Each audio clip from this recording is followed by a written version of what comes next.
السلام علیکم ورحمۃ اللہ۔ الحمدللہ ہم نے اسلام کے بنیادی عقائد کے بارے میں یہ سلسلہ شروع کیا ہے اور آج اس کی تیسری کلاس ہے۔ پچھلی کلاس میں ہم نے یہ پڑھا تھا کہ ہم اللہ تعالیٰ کی عبادت کیسے کریں، اور اس کا جواب یہ تھا کہ ہم اللہ تعالیٰ کی عبادت ایسے کریں جیسے ہمیں رسول اللہ صلی اللہ علیہ وآلہ وسلم نے سکھایا ہے۔ آج انشاءاللہ ہم اسلام کا ایک بہت ہی اہم ٹاپک شروع کرنے والے ہیں جو اسلام کی بنیاد ہے۔ اگر یہ بنیاد ٹھیک ہے تو پھر باقی چیزوں کا ذکر ہوگا یا باقی چیزیں کچھ معنی رکھتی ہیں۔ اگر یہ بنیاد ہی خراب ہوگی تو پھر کسی اور عبادت کا کوئی فائدہ نہیں، اور یہ بنیاد ہے توحید کی، اللہ تعالیٰ کی وحدانیت کی۔ آج ہم جو پہلا سوال اس میں کریں گے کہ اللہ تعالیٰ نے انبیاء اور رسولوں کو کس مقصد کے لیے بھیجا؟ اللہ تعالیٰ نے نبیوں کو اور رسولوں کو کیوں بھیجا؟ اللہ تعالیٰ نے نبیوں کا جو یہ سلسلہ شروع کیا آدم علیہ السلام سے لے کر آخری نبی محمد رسول اللہ صلی اللہ علیہ وآلہ وسلم تک، ان کا مقصد کیا تھا؟ اللہ تعالیٰ قرآن کریم میں فرماتا ہے اعوذ باللہ من الشیطان الرجیم وَلَقَدْ بَعَثْنَا فِي كُلِّ أُمَّةٍ رَسُولًا أَنِ اعْبُدُوا اللَّهَ وَاجْتَنِبُوا الطَّاغُوتَ۔ اللہ تعالیٰ فرماتا ہے کہ ہم نے ہر امت میں ایک رسول کو بھیجا کہ اے لوگوں، اللہ تعالیٰ کی بندگی کرو، اللہ تعالیٰ کی عبادت کرو اور طاغوت کی بندگی سے بچو۔ نبی کریم صلی اللہ علیہ وآلہ وسلم کی حدیث ہے صحیح بخاری میں کہ تمام انبیاء آپس میں بھائی ہیں اور ان کا دین ایک ہے۔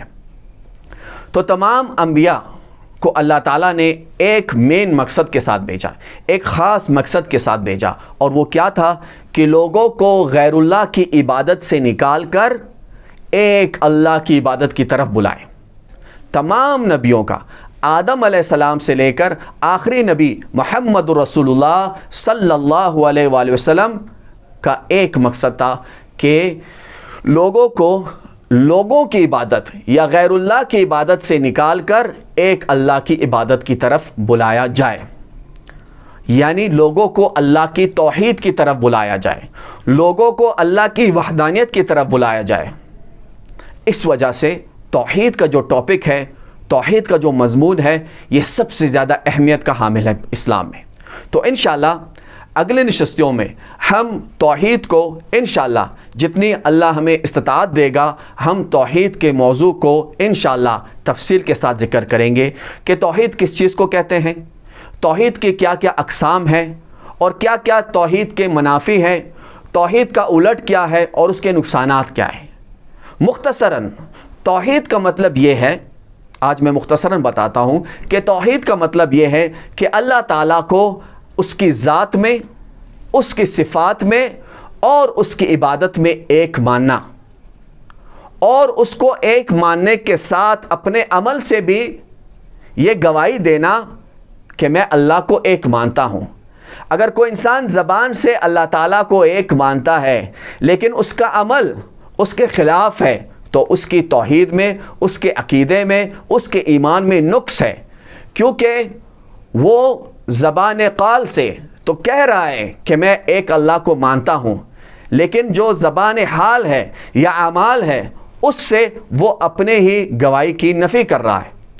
تو اس وجہ سے توحید کے مضمون کو اور توحید کے ٹاپک کو سمجھنا بہت زیادہ اہمیت کا حامل ہے۔ اس پہ جتنی زیادہ بات کی جائے کم ہے، اس پہ جتنے زیادہ لیکچر دیے جائیں کم ہے، کیونکہ یہی ہی انبیاء کا مقصد تھا، اور رسول اللہ صلی اللہ علیہ وآلہ وسلم کی امت کا یہی مقصد ہے قیامت تک کہ لوگوں کو غیر اللہ کی عبادت سے نکالا جائے اور ایک اللہ کی عبادت کی طرف لگایا جائے اور ایک اللہ کی عبادت کی طرف بلایا جائے۔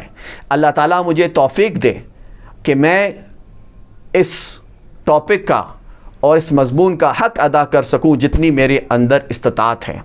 اللہ تعالیٰ مجھے قرآن و سنت پہ عمل کرنے کی توفیق عطا فرمائے، اور اللہ تعالیٰ آپ کو بھی قرآن و سنت پہ عمل کرنے کی توفیق عطا فرمائے، اور آپ کو انشاءاللہ اپنی رحمت سے جنت الفردوس میں جگہ عطا فرمائے۔ وآخر دعوانا ان الحمد للہ رب العالمین، والسلام علیکم ورحمۃ اللہ وبرکاتہ۔